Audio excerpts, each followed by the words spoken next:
All right, today we're going to break down one of the most crucial skills in football, something that really separates the good players from the truly great ones, the first touch.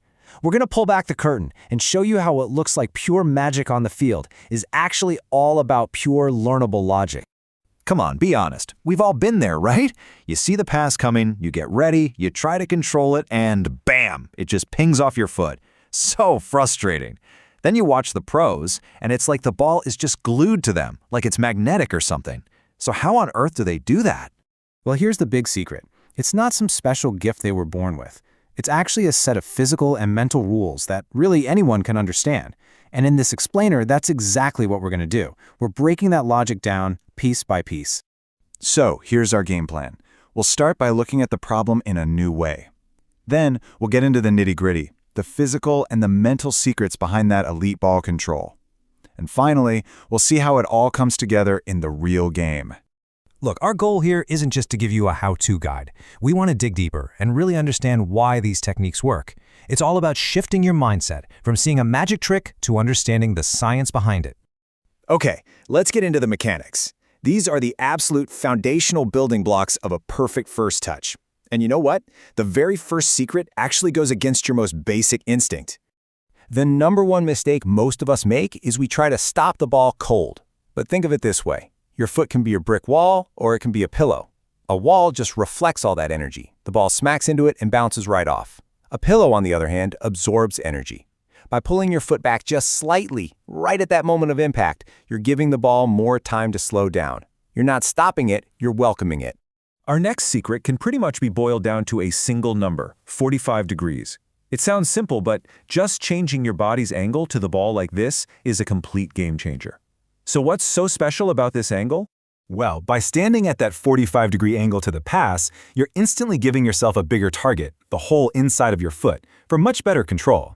But here's the real kicker. You're also setting up your body to move. You're ready to go forward or sideways right after you get the ball. This is a huge trait of top-level players. They're always ready for the next move. And the final physical secret isn't actually about your feet. It's about your knees. See, if your legs are totally straight, your body is stiff and unstable. But by bending your knees and getting your center of gravity nice and low, you create this super stable base. This lets your ankle be both locked for that firm control, but also loose enough to adjust to a weird bounce. So there it is, your physical checklist. First, you cushion the ball, absorb its energy. Second, you set up your body at that 45-degree angle. And third, you keep a low, stable center of gravity. You get these three down, and you have built the perfect foundation. But look, having a perfect physical technique is just potential. It's like having a great tool, and a tool's pretty useless if you don't know what you're trying to build. This is where the mental game completely takes over. What really separates the good from the great, it all happens in their head, long before the ball ever gets to their feet. So let me ask you this, and really think about it for a second. How could a perfect first touch possibly be useless? I know, it sounds kind of crazy, right? And there's your answer. A technically perfect touch that takes you right into trouble, that's a failure.